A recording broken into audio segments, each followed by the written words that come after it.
Hey everybody, Ryan Christopher here. Thank you so much for joining me today. It's summertime here in Atlanta, Georgia, and I'm excited to bring this quick lesson to you. Just as a quick reminder, if you've never joined this webinar on my Monday series before, I'm doing a new webinar topic every Monday, quick non-branded education for estheticians, spa and salon owners based on my wealth of knowledge over the years. One of my most popular topics is always facial massage. So I have a model here in the studio with me, and I'm going to be talking about two specific muscles of the face, and these are muscles of mastication. And I called the lesson muscles of mastication because I always remember back in my years of undergrad school, many years ago when I first became a massage therapist and an esthetician, and having like that middle school reaction of muscles of mastication, ha ha ha ha, just being so stupid and so silly.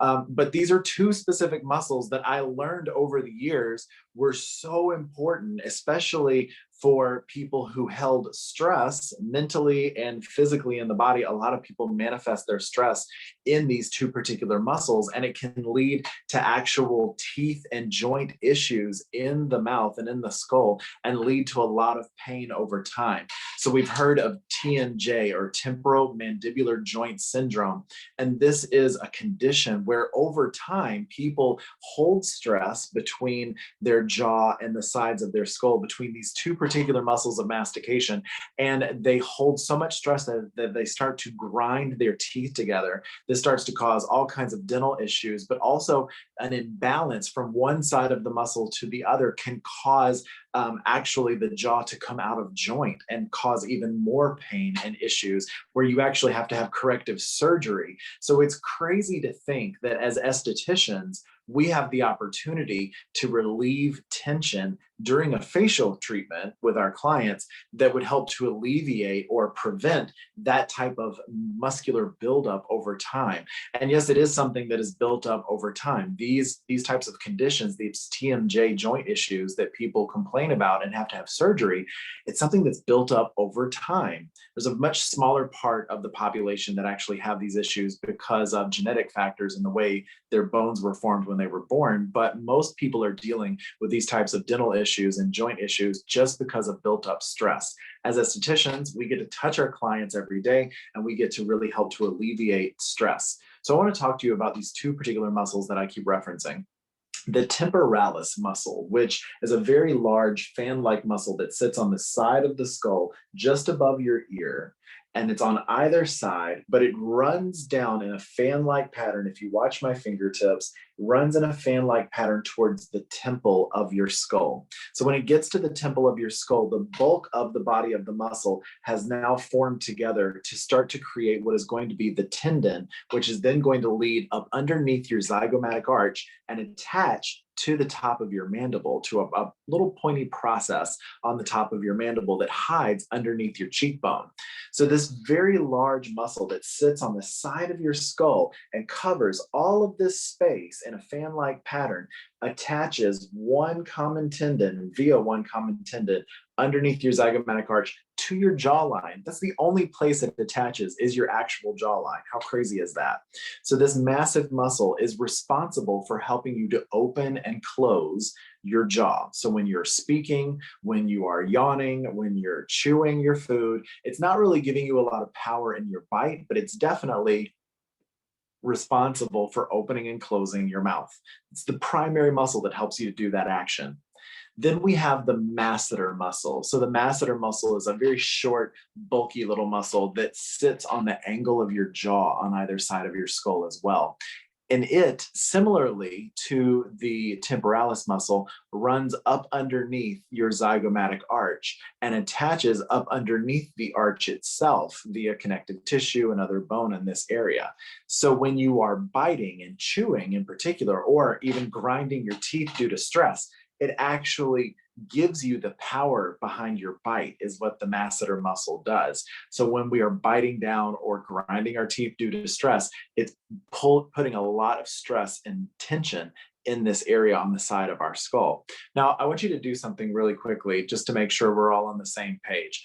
I want you to take your fingertips and I want you to press them right into the angle of your jaw. First, find the angle of your jaw, and then bring your fingertips up on top of the angle. And then once you've got your fingertips sitting there, I want you to bite down, just clench your teeth, and you'll feel the belly of the masseter muscle just pop up all of a sudden. Do you feel that? Crazy. So again, this masseter muscle is what's responsible for giving you bite. It brings your jaw up closer to the top of your skull and the upper row of your teeth to help you to bite down and bite through food when you're chewing. The temporalis muscle, take your fingertips, put them up on the side of your skull just above your ears. And now I want you to do the same thing. I want you to bite down and clench your teeth. Now I'm even, being bald, you can almost see the change on the surface of my skull whenever I bite down. But that is because, again, it's helping to shorten the muscle and we're feeling the belly of the muscle pop up. These are two specific muscles that are responsible for opening and closing the mouth and then biting down to give us that strength. They're also the two primary muscles that we hold stress and tension in unknowingly. And over time, this can start to create that pain and pressure that we get in the joint of our mandible, and then also causing that TMJ condition that I was speaking about earlier. So now, how can we alleviate this type of future condition when working on our clients into a facial? I'm going to show you a few techniques that you can incorporate really easily throughout your normal face and décolleté massage, or you can even incorporate the temporalis massage while you're doing treatments like a chemical peel, or if you have something processing on the skin where you're not able to touch the face at that particular moment. So think about that when I show you these little techniques. And then also, before I go to demonstrate this technique on our model today, I just want to remind you again that I am doing these webinars, these 20, 30-minute educational webinars on a particular non-branded topic every single Monday. So go to my website. If you go to beautybyryan.com/events, or you can click the link in my bio on my Instagram. By going there, you're able to register for any of my future events. And one particular class I'm excited about is coming up in a couple of weeks. I'm doing a trade show recap from my visit to the IECSC Las Vegas, showing you a lot of really cool brands and products that I'm using in my facials. And also I'm doing a webinar talking about single ingredient skincare. So there are a lot of brands out there that we've heard about or learned about over time that are focusing on single specific ingredients at certain percentages. And I want to break that down from my perspective in the industry and really talk about where those brands came from and why they're so unique. And you can also maybe take a few tidbits on how to speak to them as an educated esthetician. So make sure you go to my website, join me for those future events. Okay, so let's take a quick viewpoint. I'm going to change the camera view and I'm going to go down to my model here where we're going to demonstrate massage specifically on the temporalis muscle and the masseter muscle.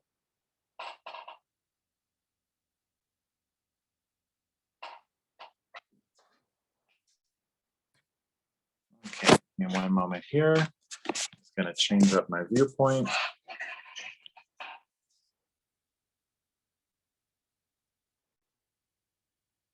Okay, everybody. Well, welcome to my treatment room and my model, who by now is probably asleep because he had to listen to me give the first part of the lesson. So here we have, I'm going to turn his head to the right here. We have the temporalis muscle, which runs in a fan-like pattern all the way around the side of the skull. Again, like I said before, even though the muscle runs from just behind the ear to just front of the ear here, we've got the main body of the muscle is going to be here in this nice little chunk, but it's all going to run in a fan-like pattern towards the temple to the right of his eye and just in front of his ear. So this is where I know I'm focusing. Even when my fingers are out here working on the body of the muscle, I'm always going to be moving my fingertips and directing it towards the actual direction of his temple, because I know that's the direction I need to move in order to lengthen the muscle fibers and to help loosen them. Now, of course, the tendon does attach up underneath the zygomatic arch, so I'm not going to be able to come in direct contact with it without him opening and closing his jaw, which I can show you how to locate that specific spot here in just a moment. But then flowing right down to the angle of his jaw is where the masseter muscle is. So the masseter muscle, again, runs from the angle of the jaw and runs up underneath the zygomatic arch. Now, the main focus for us as estheticians is just to understand the direction that the muscle fiber runs. And as long as you understand the direction that the muscle fiber runs and where it originates and inserts, then that's the direction that you want to focus on, because that's the direction of massage, which is going to help to lengthen it and to provide that relaxation. So it is very, very important to make sure that you always understand in diagrams the direction of the muscle fibers of the particular muscle. Now, when focusing on the temporalis muscle, and when we are giving a facial treatment, one of the easiest things you can do is to get your fingertips spread apart and work them into the belly of the temporalis muscle. By spacing your fingertips apart just a few little, like half an inch in between each one, you're able to cover the entire belly of the muscle. Now, as I said before, my main focus is making sure that I run my fingertip pressure towards the temple. And that's what makes a temporalis massage different from someone who is trained in the muscle direction as opposed to someone who isn't. You know, we've gotten this type of nice flowing scalp massage before, where somebody would just do a quick little circular movement. And that circular movement is very relaxing. And yes, it increases circulation and feels good. But when you're a trained esthetician, knowing the direction of the muscle fiber, I'm not just moving in circular movements, I'm actually moving my fingertips towards the temple. Even though they're spaced apart, I'm moving towards the temple on his skull, because I know that that's what is promoting the most lengthening of the muscle and the loosening of the belly of the muscle in order to get the most relaxation. Now, you can do it simultaneously on both sides. I just wanted to show you again from a side viewpoint the direction that your fingertips are going to be moving. But again, it's always moving towards the temple, because that's going to promote the most lengthening of the muscle and really promote the most circulation and the most relaxation. They're not even going to realize why they are as relaxed as they are, but it's because you focused in on some high tension areas that they didn't even realize they had. Some clients will say, as soon as you start to massage this particular muscle, they'll start to realize that tension and say, oh my God, I clench my teeth when I'm driving in traffic, or I clench my teeth at night. They might even tell you without even you knowing that they're already seeing a dentist for that specific condition. Now, once you have really warmed up the belly of the muscle, and that's what you always want to do first in the massage, is you want to introduce broad strokes in order to create deep circulation in the muscle. But once you've created that deep circulation, then you can turn and you can focus on pinpoint areas. And as I said before, the temple is where the temporalis muscle forms that common tendon. So I want to move in that direction, again, from the side of the skull where it's all coming together. And I want to move from here straight down until I hit the top of his zygomatic arch, because what I know now is that the zygomatic arch is the bridge that tendon now runs up underneath. So once I hit this part, I know that I'm no longer affecting the temporalis tendon. So I'm really just moving right here until I feel my fingertips bump up against the top of his zygomatic arch, and then I move back up towards the top of the skull. But it's that upward and downward movement, because this is the only direction that I know the temporalis muscle tendon is now running. So this is where I'm going to have my most effect. Now, I don't recommend doing one side at a time. I do actually recommend doing both sides at the same time, because it just helps with flow. And for some clients, they can be really tender in this area and they don't even realize it until you've started to massage it. And then they start to realize how tense they actually are. So massaging both sides at the same time actually promotes faster relaxation. And always remind your clients to breathe. I can't tell you how many times I'll be in the middle of a face and chest massage and I'll find a moment where I've even forgotten to breathe. And when I take a deep breath, I feel my clients take a deep breath as well, because I reminded them. So that's really important, especially when you're doing massage. Okay, now I told you that I would show you the attachment of where you can find the temporalis on the upper part of the mandible. And that's a pointy little process, but it's only going to be touchable when the client's mouth is fully open. So what you want to do is you actually want to come just underneath the angle of the zygomatic arch, again, a little bit closer to the ear, just below the temple. And I can feel where the belly of the masseter muscle, I start to run into the side of it. So it's when my fingertip gets right there to the side of the masseter muscle that I would have my client open your mouth, please. And once they open their mouth, they get fully opened and they get to a point where your finger kind of drops down into a little divot. And that's specifically where the muscle's separating so that you can actually get to the attachment point of the temporalis muscle. This isn't really a necessary process that I would feel comfortable teaching you during a short webinar like this, because this involves more in-depth neuromuscular techniques that I will be teaching in a future course. But just for today, I just wanted to show you the superficial massage techniques that you can involve with the temporalis muscle and the masseter muscle. So once we've worked across the body of the temporalis, then I can come down to the masseter muscle. And it's more than just doing circular deep massage over the masseter. We want to know and understand the direction that the muscle fiber runs. So with the angle of the jaw here, first you have to find that angle, and then the muscle fibers run in this direction from the angle of the jaw up to the zygomatic arch.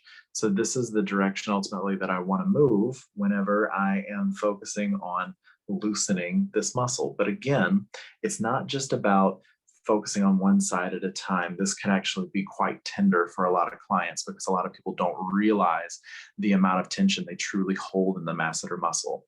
Here's what I recommend. Start with your fingertips and do lighter, broad circular strokes over the angle of the jaw. Move from the back of the angle of the jaw towards the tip of the chin, and then just repeat. So I'm coming back and I'm taking my fingertips and I'm hooking right up underneath the angle of the zygomatic arch. And then I'm just doing a light, broad circular movement towards the front of the masseter muscle and repeating that. So again, you can incorporate this into your own face and décolleté massage, but by incorporating just a little bit of this deeper fingertip pressure over the masseter muscle, you can promote much deeper relaxation into your client, and they will appreciate you for that as well. Now, again, I'm doing both sides at the same time. Just have the head turned to the side so I can demonstrate this for you.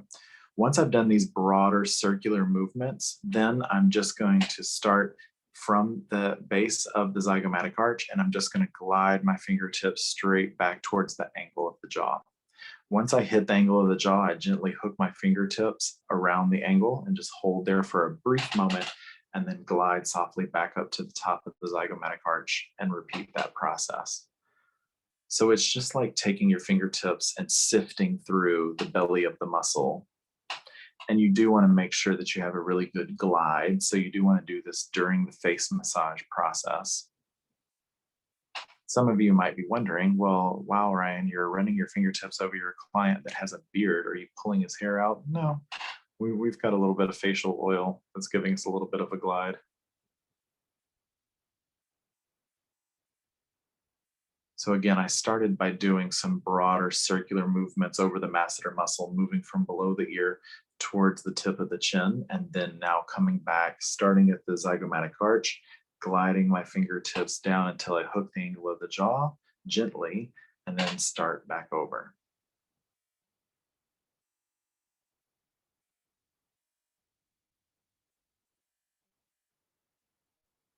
Okay, so just a quick recap. When you are working on the face and décolleté massage, a couple quick things that you can add into your normal everyday routine to help promote some deeper relaxation would be to focus on the temporalis and masseter muscles.